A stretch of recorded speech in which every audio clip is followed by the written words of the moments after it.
lên sang rồi ná lên cá đấy mua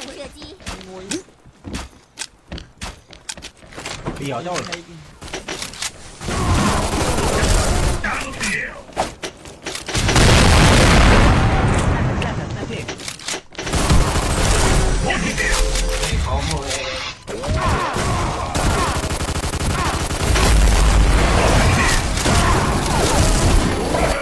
rồi ra đi con phu ra ơi pro score thả vậy cứ chưa vậy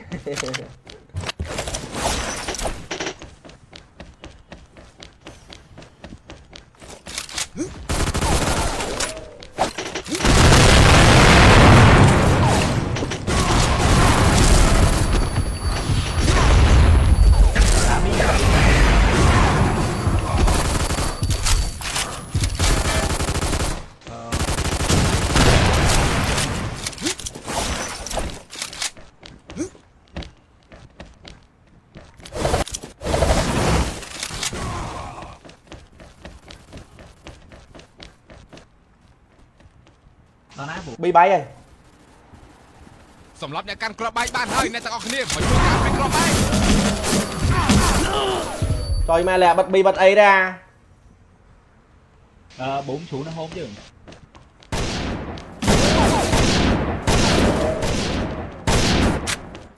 bị mùi em mùi cái đó em 40 cái đó em 40 4 chú nó hôn chứ nè cái đó hôn dương rồi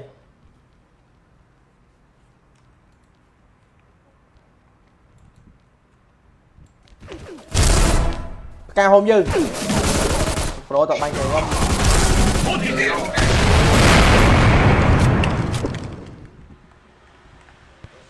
hẹn mò lấy không đang lấy đâu không mò đại vô từ lại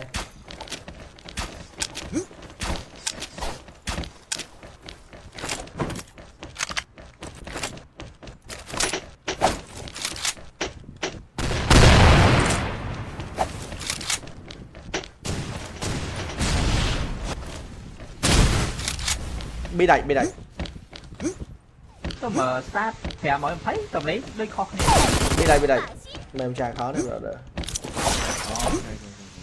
bị đẩy đấy quậy tầm bò cái nào bị đẩy bao nhiêu bánh tôi nán 2 mét bro វិធ្លាក់ក្របបែកហើយមកជួយការពារ vô bùm từ rồi chơi chủ cũng nó hô thôi mà bị đây mà ngày đó kìa phu thấy đấy đi sao mua vậy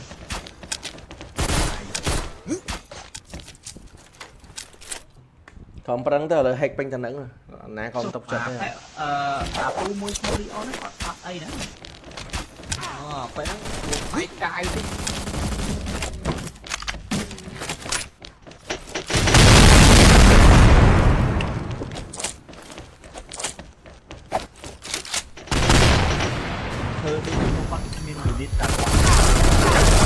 បែកបានហើយអ្នកទាំងអស់គ្នាមកជួយការពារក្របបែក ê lửa ê cái nào không trôn lửa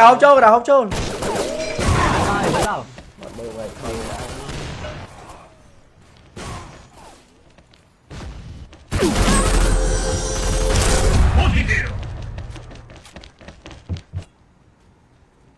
ê đại dây bật xong đi đo ca cái chạ khổ trời mai lỡ chung đo ca đi thầy ná từ ná រកឃើញក្របបែកហ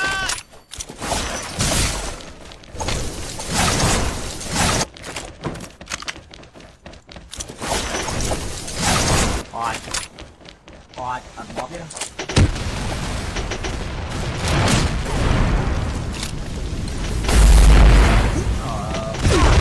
một trong mùi nhà mà thấy con bay một ấy bóc xô cho đấy ba châu tỏi game banh mến ôi không sợ nó bóc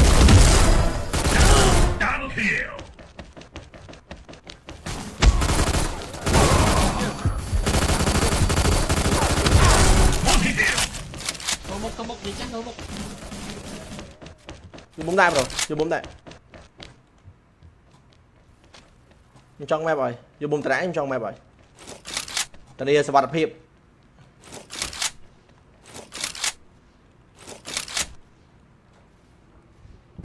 hôm như mùi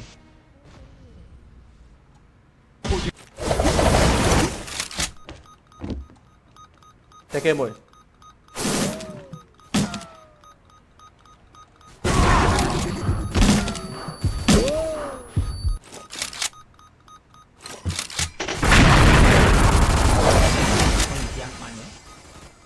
phu mày lên hang nè phu ơi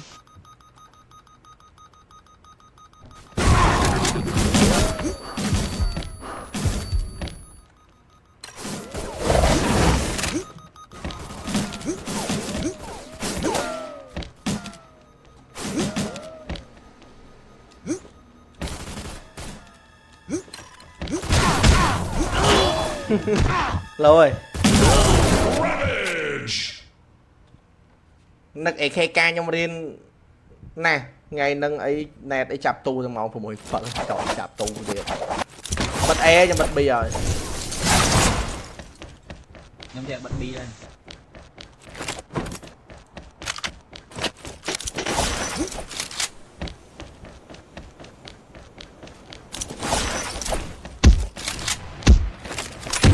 ơi hiện mày ơi ôi mà chạy với á cục smoke bên đây cho mày chạy đi ai lớn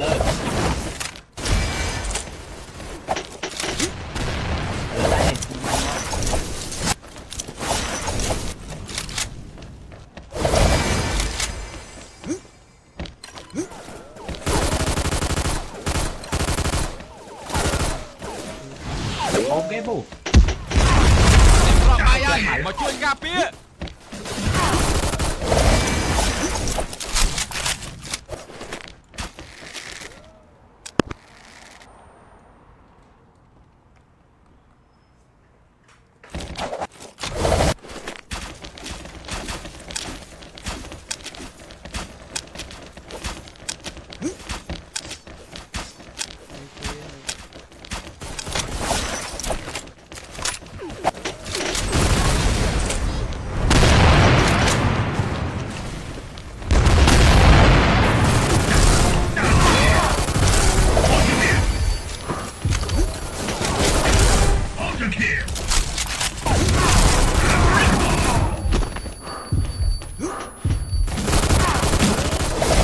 mà bạn cho tạo bom á vậy trời sao hài quá rồi phu của mổ rồi bi mau sao vậy hero này ạ lô mình hát đấy ở nhà lắm tha phát hết nữa hết nữa này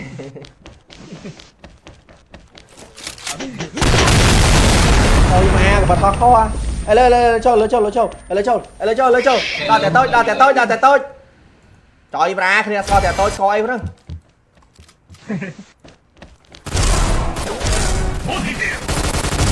à bạn cái đông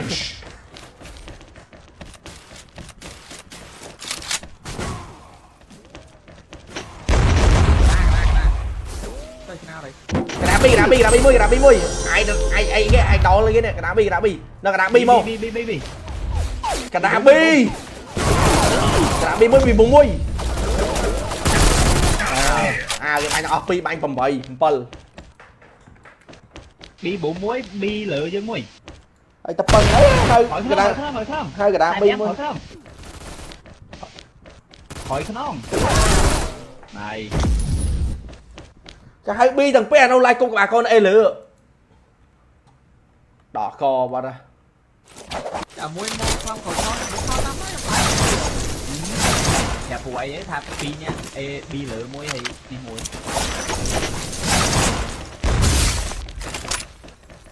không ti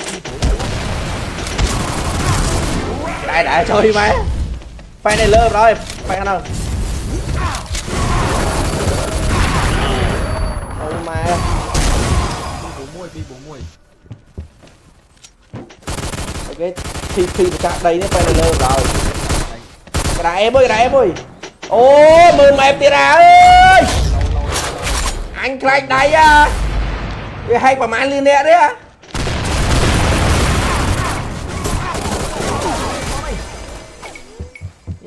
Cảm hứng đất chứ ôi. ngọt bà mà game nào có miền hết đây Bị lỡ môi. Nhưng mơ map luôn mà cha đây ơi đi bùm phải đi hack man như đây tiền ngọt bà game nào có miền hết đây ta được bánh ê lỡ anh đo cô bây giờ đừng gì thầm bậy chứ ê lỡ đó để tôi nó ai rồi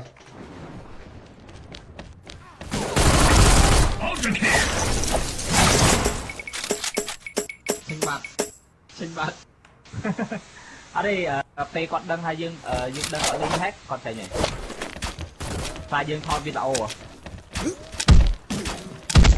ơi lên ập lên à lên sang còn á lên cá đấy ngố ngồi bị hiểu rồi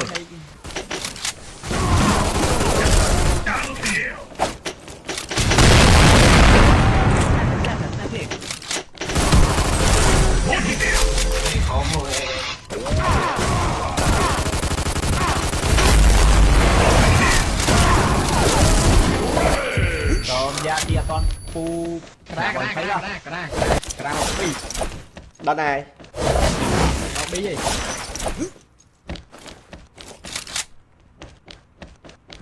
cho nó bị bùm đấy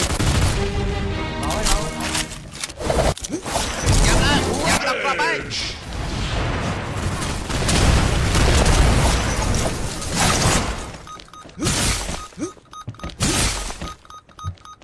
min thì Cảm việc sâu. Quyền sầm đập qua bay. mình đấy phải đang bảo mình là cái nào bị họ ở đây mình lô mấy mà đã min rồi đập nhà top biết mấy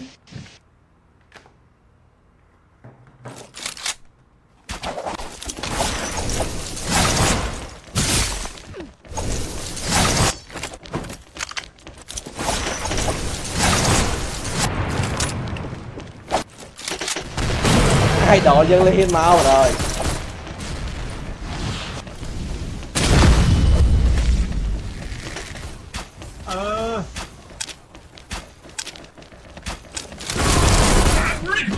nhà tôi tôm nãy lửa anh bắn nhà tôi chiến ngán thôi thôi thôi chơi đó té hiếng này giờ bụng mà đại em á đại tăng vào đá cái món tăng vào សម្រាប់ đá អ្នកកាន់គ្រាប់បាយបានហើយអ្នកទាំងអស់គ្នាមកជួយកាន់គ្រាប់បាយខ្ញុំទៅដាក់បាត់គ្រាប់បាយហើយ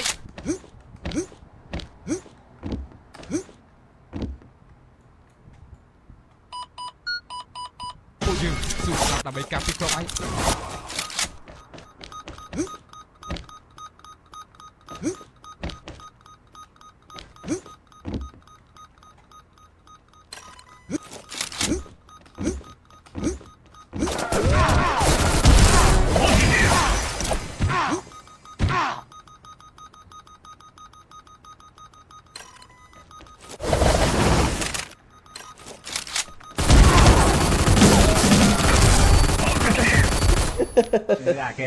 cái ria sao ấy đào cho bộ cái biết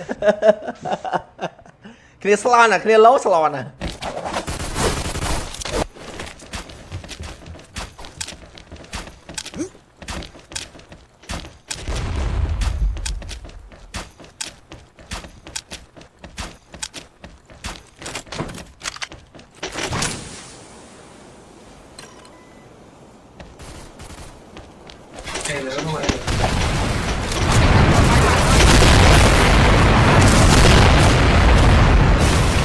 แต่ snappy cái đá cái tôi rồi dạ ghiền còn nó đi khỏi cái nó phu sai đi khỏi cái nó phu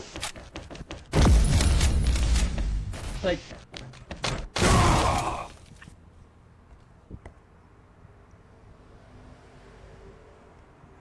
nhung lên mui vậy tần em đang chờ thế cô cái trăm là cái đại rồi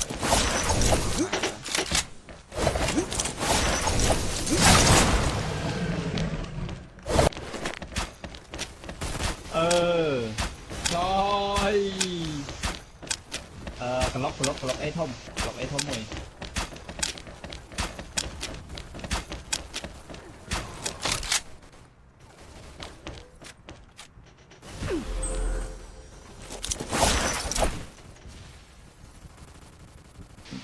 coi cho pin nè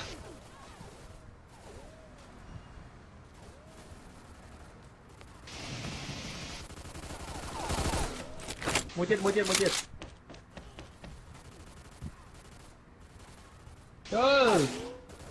cho hôm chứ bạn cái này វិធ្លាក់ក្របបាយហើយមកជួយការពារខ្ញុំទៅតាមបានក្របបាយហើយ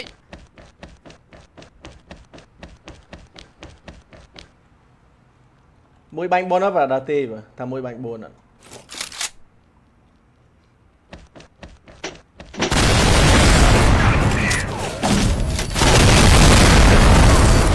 đi này lênមួយបាញ់4 ạ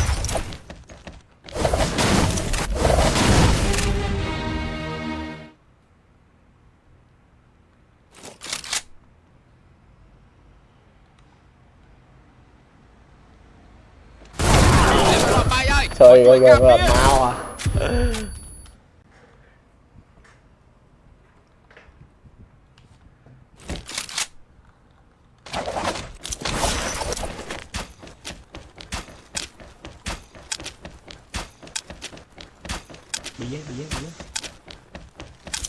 bị ba mà trôi liệt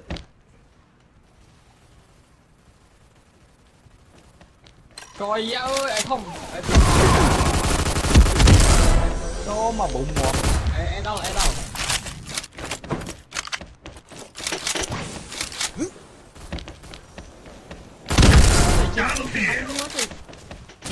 cô rôm mà cái ngộ trời dạ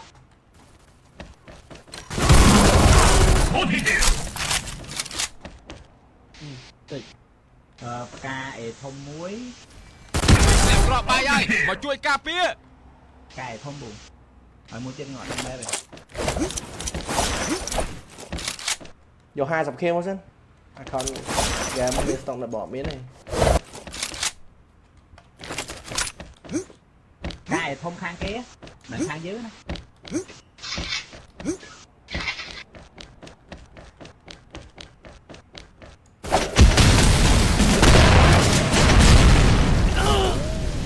Cục kỳ bí đa cho kỳ bí lịch mơ kỳ rồi đây Trong phu đi gặp tay với bù rồi 20 kia đó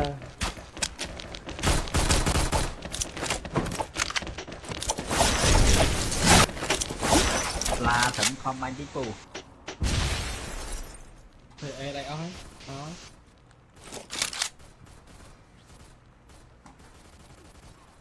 đo đây ơi còn một bẫy 4 à ăn cắt đó 4 này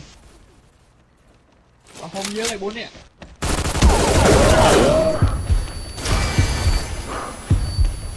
ô lì e ơi thôi dạ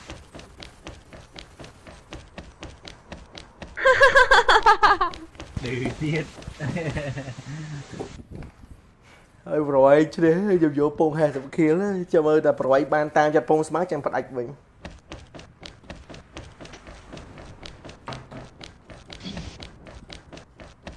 ơi bro mình cái lắng chất lên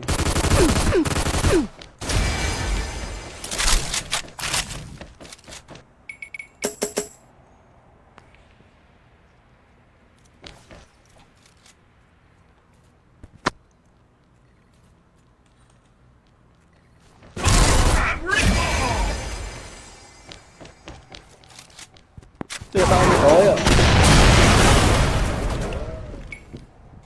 và đại vô đập môi pôn sao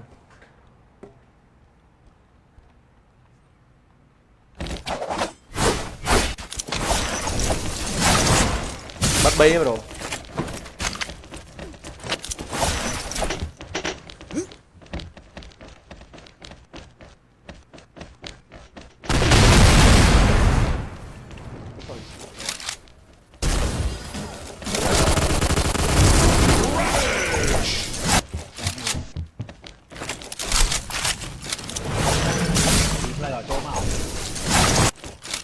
Vìធ្លាក់ក្របបាយហើយមកជួយការពារ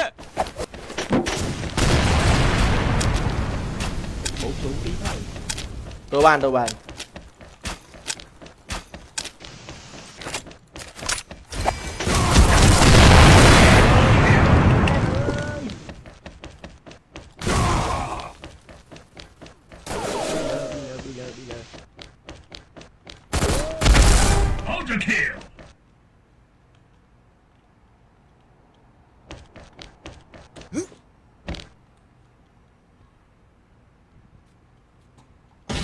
Bây giờ mà đọc club ấy.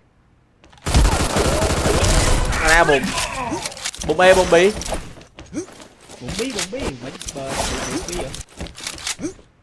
come on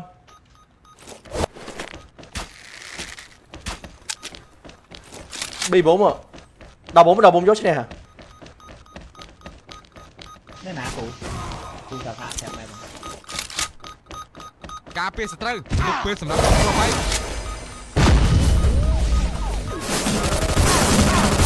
chơi cả đọt đài đó phải là sao đọt đài đó đã bi lưới đó lọc chơi mà Ôm bù. kìa bay chèo mới đến chạy chứ bay kia còn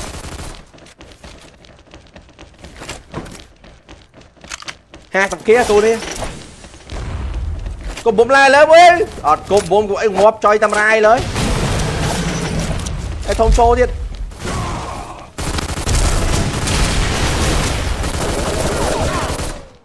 ê lớn ơi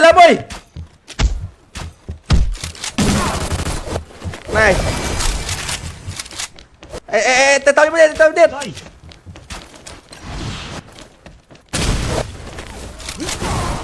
này giờ bụng mà đã em á chứ nào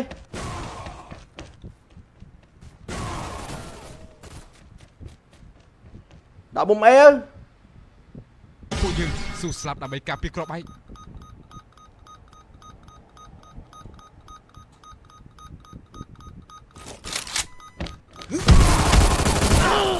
Chơi ghê đây anh cái đào hông chìm rồi vào mũi cái đào hông tới cái đào hông kia máu ơi chìm rồi vào mũi tôi gặp coi cái đào hông kia mất này bỏ ba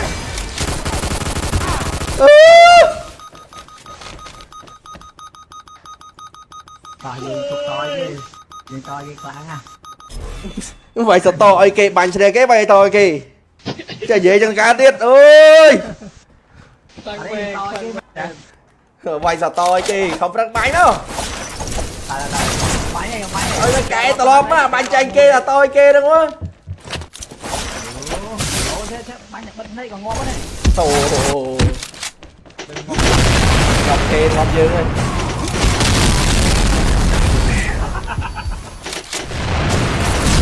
Bi buôn bi biển bi ngó. bài thằng bi với vậy mau rồi ai đó mau rồi luôn No. Thời gian chúa à nó chát chát không group nó chúa tu chát đấy. thật là khó đấy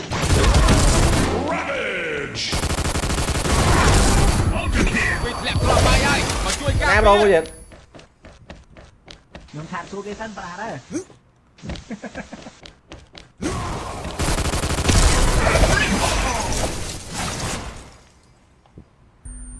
Chát cầm chát tới cũng mới kẹp bạch.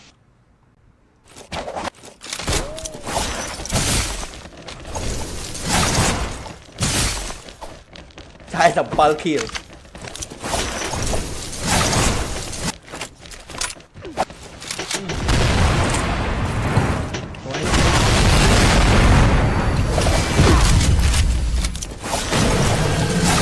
lê lớp rồi lê lớp nhưng lê thông rồi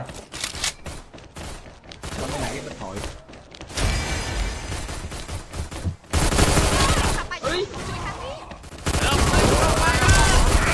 mày thế ra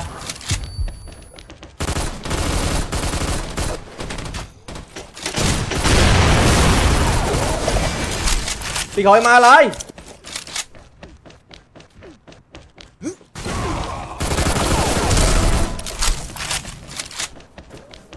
là nè rồi full map Thằng khỏi dân miếng mui đấy. bị ngộp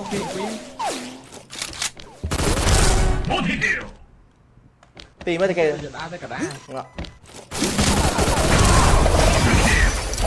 thổi hạ xong mùi kia gió học thầu kia mới mà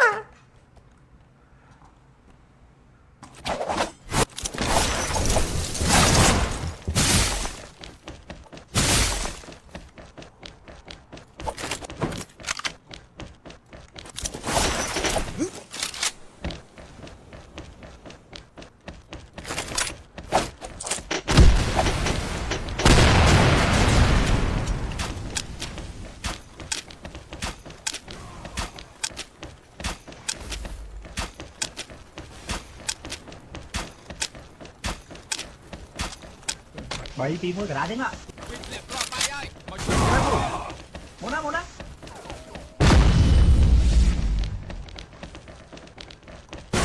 Game mới đọc Pisman sờ bài. ให้เร็ว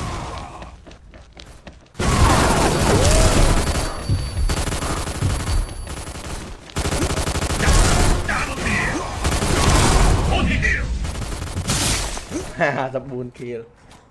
Game đọc Pisman sờ bài. Nhưng mẹ con cu phiêu. Bẻ rồi mà phải Piu piu vậy.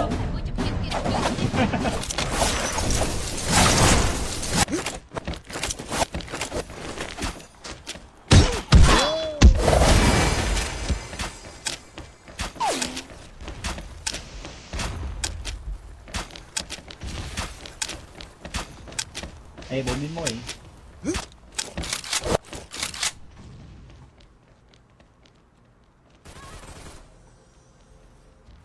Thôi, tí thôi mà. Đưa phần này. À đây lưu phần này. chết đó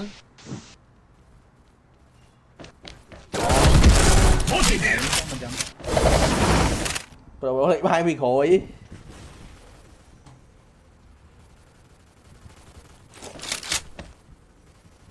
Hay tràn phế là u đái về là rố. វាធ្លាក់គ្រាប់បាយហើយមកជួយការពារ Chọn anh.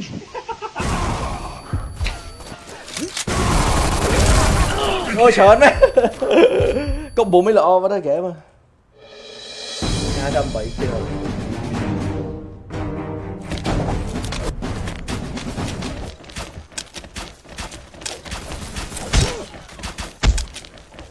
Giờ đi đọc Pisman sờ bài.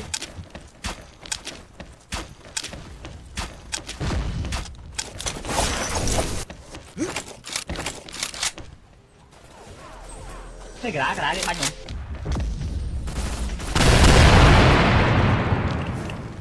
Tôm bia mới đã bật đỏ con. ញ៉ាំឡើង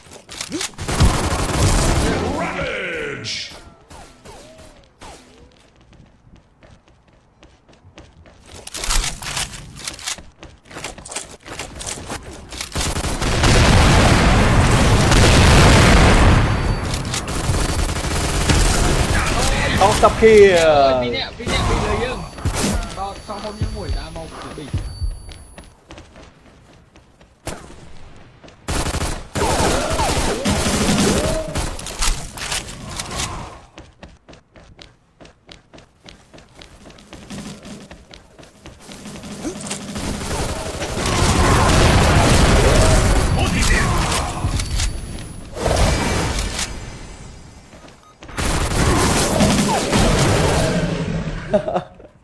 Rồi lẹ bắt bi. Hốc sắp với kia. Mày con kia lấy chạy kia. Anh cháy đó ngăn ban kill. Xem bàn xây không?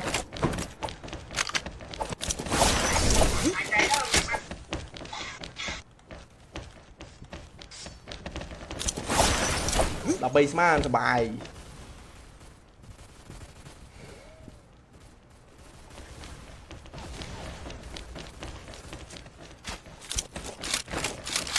À, xấu lắm. Mà. Đi 4 miếng mồi. Cho.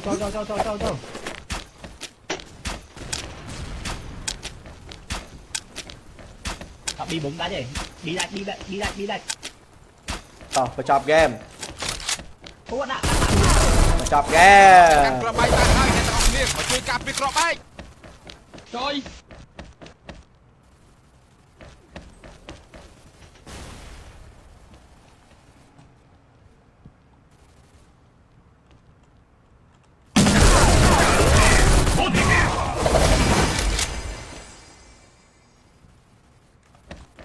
Mà nét đến này. Rồi học spam kia mà sao?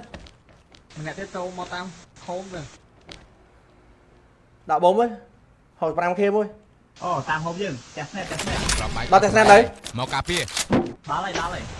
Có bàn. Học spam kia. Cỏ gì mà rài ơi.